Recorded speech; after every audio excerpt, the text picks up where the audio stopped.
What it do, it's your boy Bobby Lytes from Love and Hip Hop Miami, and you're watching Baller Alert, baby. Keep it locked. It's the drought on bricks and bitches sold out. Had a show at G5, ho, I showed out. Woke the city up, I had to bring the rolls out. Versace boxes, I might end up at your whole house. Pay the rent and turn your whole house to a trap house. Real nigga, really living what I rap out. Count so many blue faces that I lost count. I know my ex-bitch mad that he lost out. What's going on, guys? It's Anthony Black. We're here with Baller Alert, and I'm actually joined by a very special guest today. I'm joined by Mr. Bobby Lytes. You might recognize him from Love and Hip Hop Miami. He was actually the first openly gay rapper in the entire franchise. Bobby, how's it going? I'm doing extremely well. I'm excited to be here. How you feeling today? You look like New Year's Eve and just like lit. I owed it all to Baller Alert to be here today, so I said I'm gonna make this a special occasion. See, won't he do it? Won't he do it though? Well, so we're gonna do a quick game of rapid fire. I got a couple questions for you, okay? Just a couple, all right? So, whatever comes to mind first, you're gonna throw it out there. So, dream rap collaboration, one female, one male rapper. Throw it out there now. Cardi B and Drake. Quick. Why? Because I love Cardi B for who she is as a person, and then her music came along right after me falling in love with her personality, and now I love her as a whole entire package. And then Drake is a Scorpio like me. We have the same birthday. Oh, you see, Scorpio, he's like, see. He's really talented. He's like a rapper, singer. He's super talented. All right, so people don't know, you're from Miami. You're 28 years old. So tell me, how long have you been rapping though? I've been rapping since, I'm not even gonna lie. I started singing first. I started doing music at age 15. So that's a while. And then around age 20, I would say 19 going to 20, I said, you know what? I'm gonna try rapping. Because I feel that I can. I feel like I got, I feel like I can tell my story more gritty with me rapping, and so then I just gave it a try, and then eventually I was like, you know what, this is dope. But then I started thinking, I'm like, damn, because I was out of the closet by then. Okay, I was gonna ask that. So yeah. I was like, I'm not sure if this is gonna work for hip hop. I'm not sure if rappers are gonna take me serious. If they're ready for it, yeah. Yeah, if they're ready, and then I'm not sure if the hip hop industry is gonna accept me. But then, I was kind of encouraged by a lot of people that already did it before me, because I'm not the first gay rapper.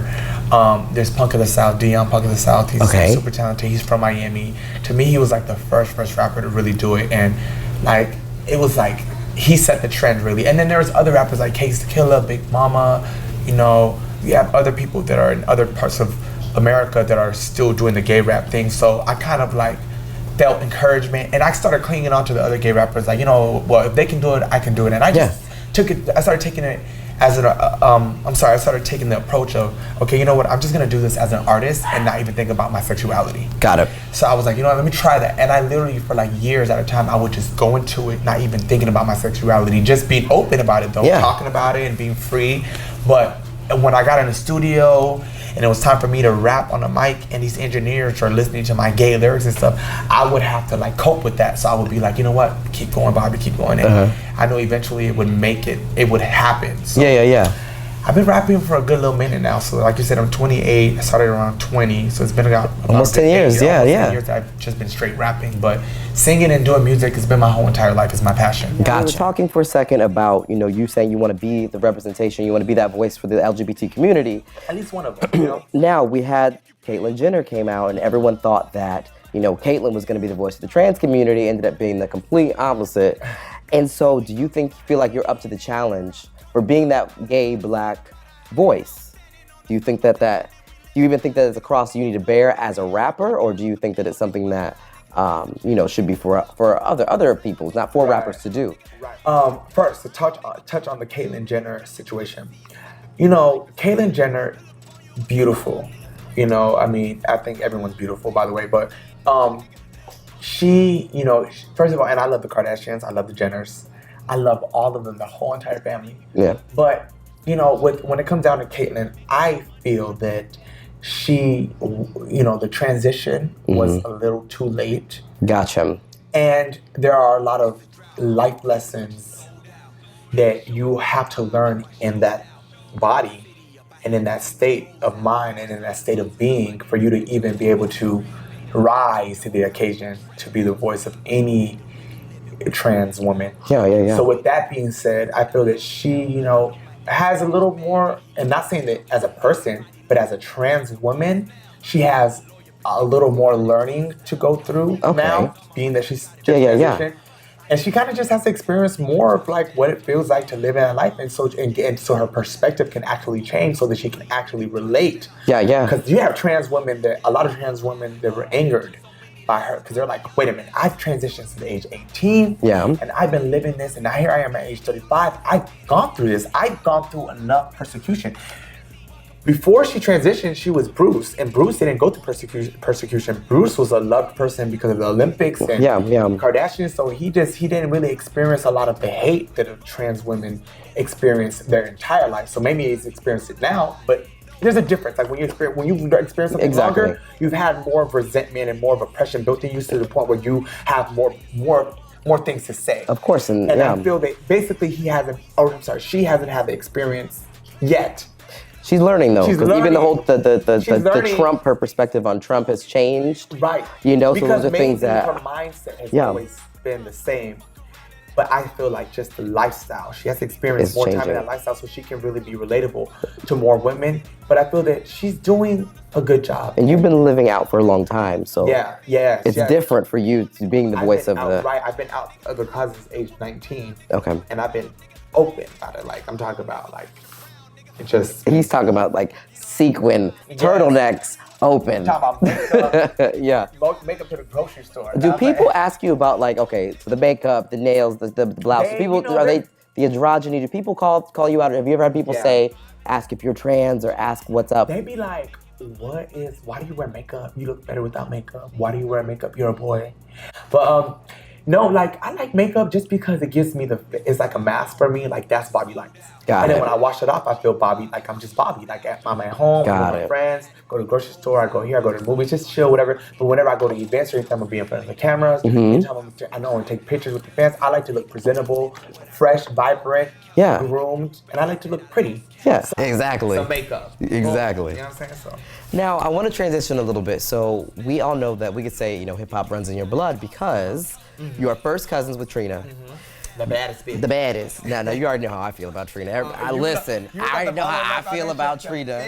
You already know how I feel about Trina. We're not going to go there. I got Trina rap snacks ready to be signed. I need some Bobby rap snacks. Can we get a Bobby rap snack? That's what we've been working on that. And the bag for it to be rainbow, and then the flavor. Yeah. You know, a lot of people were trying to pin us up against each other even more than what the show portrayed. Because we saw it on the show. Right, because that's what it was.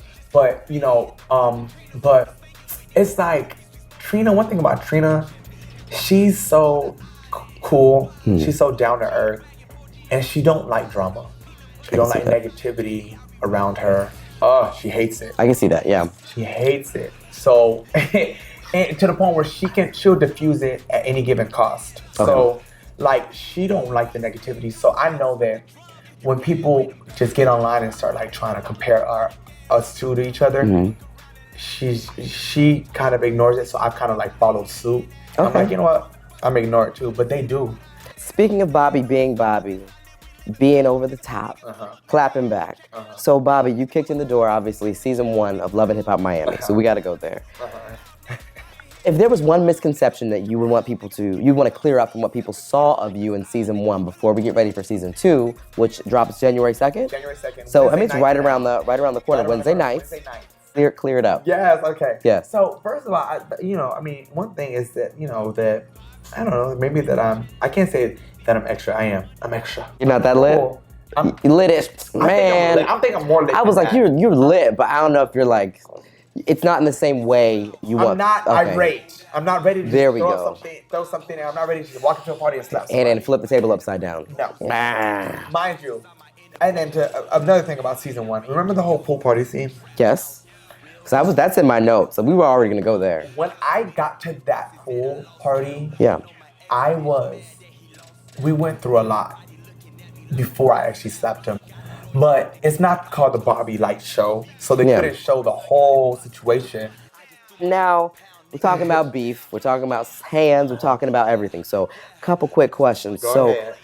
We saw a lot of beef on the show. Now, who from the show are you still cool with, and who have you felt like you maybe have distanced yourself from, when it comes to your personal life? When we saw you have relationships, friendships with a lot of people on the show, is there anyone that you maybe feel like you're closer to or further away from? Well, okay, so since first season, y'all didn't get to see me and Prince's friendship. Remember? Yes. They didn't show that. Correct. At all. They didn't even show us in no scenes together. But people that saw you or followed your social media knew that we were friends. saw that you were friends, yeah. Okay, so now this season, you guys get to see us actually Nice. interact, and more of that. So with that being said, Prince and I are, like besties and all this and that. And then there have been some speculations. I don't know if you knew this or not. I don't know. Let me see if you know. It's in the notes. About me. I'm Prince. headed there. Okay. I'm in traffic. So I'm on my way. Let's save that for that. I'm on my way. And then we just talk about something else. Okay. Out in the media about me and Miss Amara La Negra. So that was I was headed there next. Because but there's two people that I feel it's important to talk about because it was in the media and it's something that's been blatant. Yeah. Me and Amara basically are no longer friends in the aspect that we were before. I don't wish her any negative vibes at all because I never wish that upon anyone. Yeah. I'm actually a loving person and I don't, I have no issues with her. I don't have no issues with her at all. But me and her, we're not on the same page. What happened? Because we saw on social media that there were some things happening. You had posted some things. She had posted some things. So, let's go there. JoJo, was she in the middle? Yes. There was a lot. Okay, so Hurricane, I forgot. I'm not sure what. Irma? Yeah. The one where everyone was evacuated. I ran. Atlanta. I ran. Yeah, exactly. And that was the one that Irma was like, "Oh, y'all going to Atlanta? I'm gonna meet you I'll follow you. Yes, I'll meet you in traffic. Yeah. Right. So that one. Okay. So when I went to Atlanta, JoJo was like, you know what? Don't spend no money on a hotel. Come stay at my house. I have a 10-bedroom, 8-bathroom house. Wow. 3 stories. You're gonna make yourself at home. Come. Yeah. You lit. Come. I was like, fuck it. I'm coming. Had the time of my life. It was like a week I stayed there. She extended her, home to me, and it was super dope. And that's how me and JoJo became friends and started really bonding. Okay. Fast forward, later on, I feel like I forgot when this was, or it could have been prior. I'm not sure when, but there was the BET Social Awards in Atlanta. Yes. And there was a point where we all were staying at the house with JoJo for that weekend. It was me, Prince, JoJo, and Amara. So we were there at the BET Social Awards. Right. We have an interview with you, Prince, Amara, JoJo, the whole cast. So we know you were all there. So what happened there? Okay, so during that day, we all leave the Social Awards. Now we're in this service card that BET gave to Amara because Amara was presenting. Okay. So she's, the Don Diva. But we were all, of course, invited and, but at the end of the day, one thing I can never discredit her because something, that's going to come up later on, you guys will see later, but I just will never discredit someone's, career or success, and I can never do that. But, so I'll leave that there. But, we were all in the car, and we kind of all bonded on our way home, and I felt like we were all really, we kind of we had a moment where we all talked to each other, we were like, we should never, ever let the media tear our friendship up because we're all cool and this and that. We all talked about it. We go home, we go back to the house, cool. Everything's cool. I'm thinking we're friends and all that. Long story short, she ends up telling JoJo that I'm not to be trusted and why would she let me stay at her house? And that right there just took me for a whirlwind because imagine being friends with someone and having their back in these interviews when they're saying, well, is Amara's hair real? Is it? And I'm just like, that is her real hair. Leave her alone. That's my boo. I'm defending her. Imagine just being friends with someone and come and find out they don't even think that you're a good person. It was just too late at that point. So I felt like, you know what? I gotta just live in my truth and I gotta just play the story out and let the people know what's going on so they can know my side of the story so no one thinks that I was just trying to be messy. I called her out because I felt hurt and I felt like you want to take it to social media and block me and not call me or text me, so I'm gonna take it to social media and post you because I'm petty. Petty. You want to be petty? I'm gonna be petty. Yeah. So that was that, but it's all out of just pettiness and again, is it real beef? No. Is it serious beef? No. Do I hate Amara? No. She's she's not a evil, malicious thug that I have to be afraid of. But I just we're not. Have you spoken since then? Since the comment, the situation and the blocking, or? We've spoken in scene. So you've spoken, okay, got it. So you have to look forward to that, and that was the last. On season 2, we'll see. Yes, on season 2, like you'll get to see that, how that all plays out, but that was the only time I spoke to her, and they actually caught that in the moment, and that's like a really like a moment, but like, and we hadn't spoken in months prior to that, but that's that beef, and that's where I stand with her right now, and that's the exclusive y'all got. I told y'all what y'all wanted to see. You're welcome. And that's all I can say. You see what we do? You see what we do? I bring you Bobby Lytes. We get you exclusive information. Well, see, now the thing is, I want to get in your business now. So now we got the beef. Mm-hmm. We got some show stuff, but now we get into Bobby's business. We're trying to get into your business real quick. Okay. So we saw the drama with your ex. We talked about it, right? So we saw all that flying and everything. Now people are wanting to know: is Bobby single? Is Bobby on the market? What is the tea with that? Because somebody might be watching. I mean, I'm trying to get you in trouble, but I'm just saying. Right now, I am not single. Oh.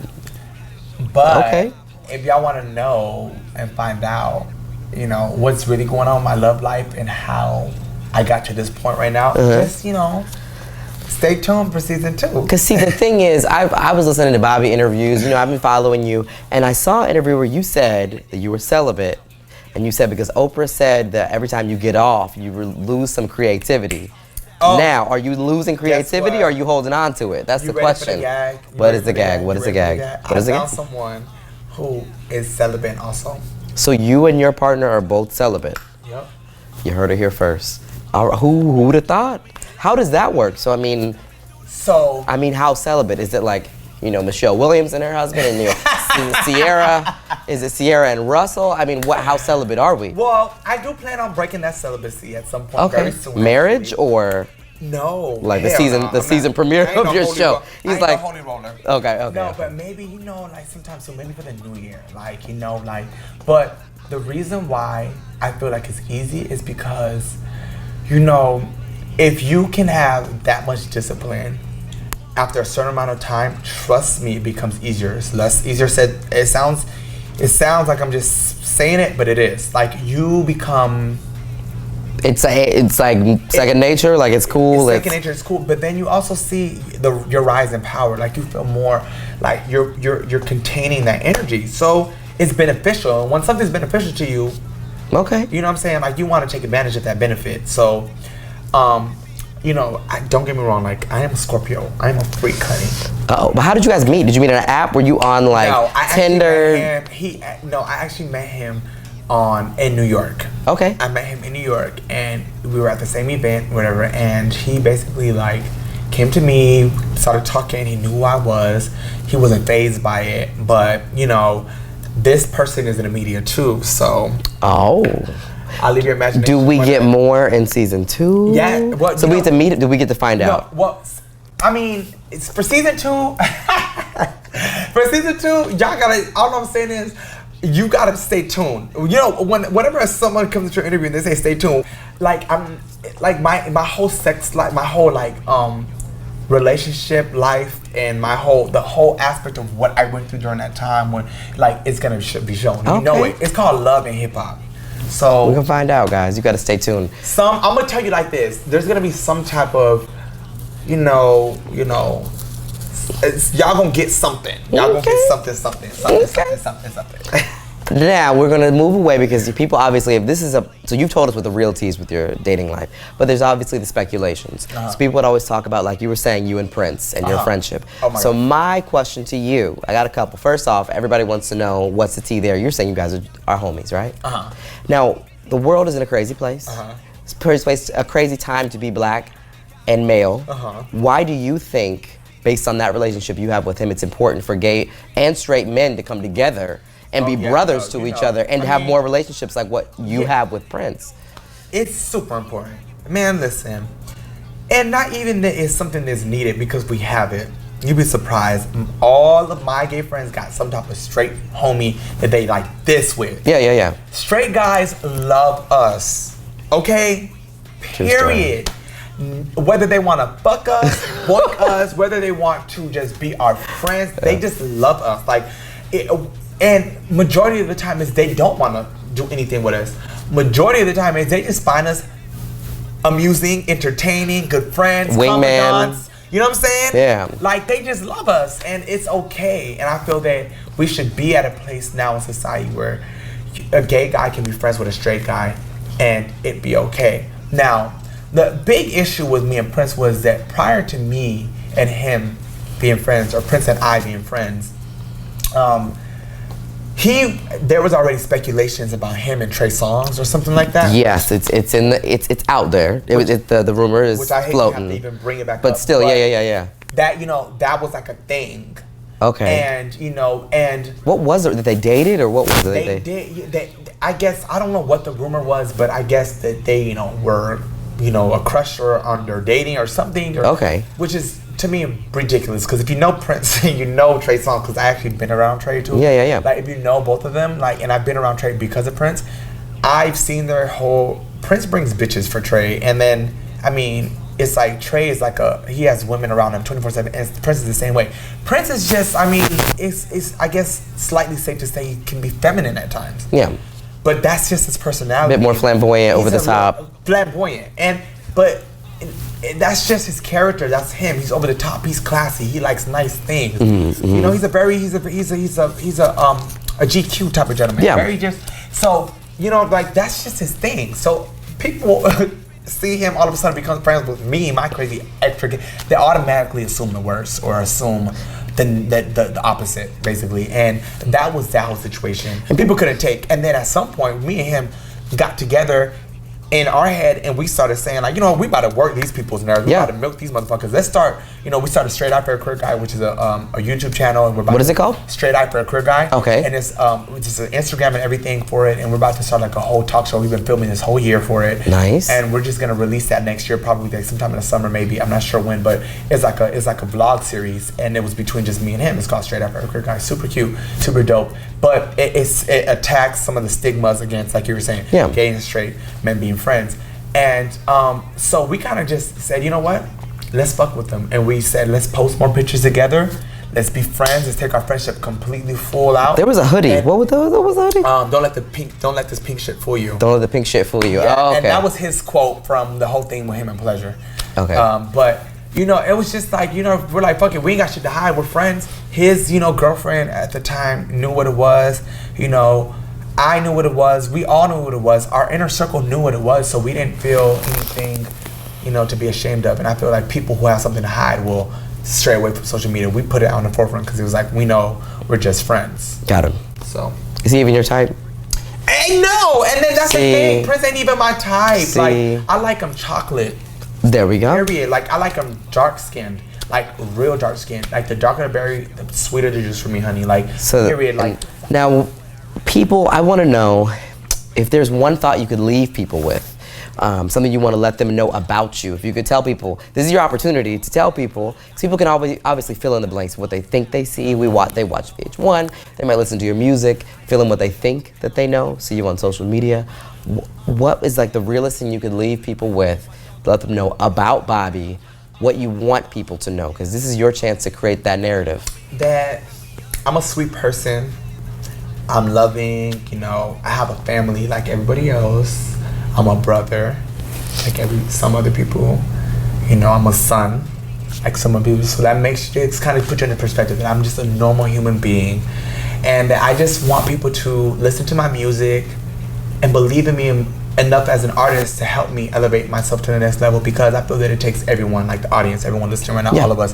That's what drives these big artists. So I feel like I want people to take me serious as an artist and know that I'm here to change lives, open doors, break down barriers, and put a smile on everybody's face, and especially my community, the LGBTQ community. That is one of the. I have some big plans for us. I have some organizations I'm about to delve into, a lot of projects that's gonna put us on the map and make us more, important and more of a priority to society. And I'm just excited. Awesome. I'm excited. I'll take that. And people can follow your music, obviously. You're on everything, iTunes, Spotify, you name it. Tidal, the two new singles, Tidal. What's your two new singles right now? No Comment and Comment. Oh God. And I have a big single about to drop January 1st. It's called Okay. Bang Bang. Okay. Yeah. Lit, because I mean, we all, No Comment is lit. That's probably my favorite right now. Yeah. No Comment is loves lit. that, yeah. It's lit. You know, the It's album art scared me a little bit, but I was like, ooh, who's that? But no, it's lit. And then people, how can they find you, stalk you gently on social media if they don't follow you already? Bobby Lytes. BOBBYLYTES. Twitter and Instagram. Easy enough. Yep. Easy enough. Yep. All right. Thank you guys for tuning in. Thank you, Bobby, for being here with Baller Alert. We appreciate you for coming through and all the exclusive information. Thank you. You know what I mean? And you can watch Bobby season 2 of Love and Hip Hop Miami on January 2nd on VH1. Yep. All right. Wednesday nights now. Wednesday 8 p.m. nights. Yes.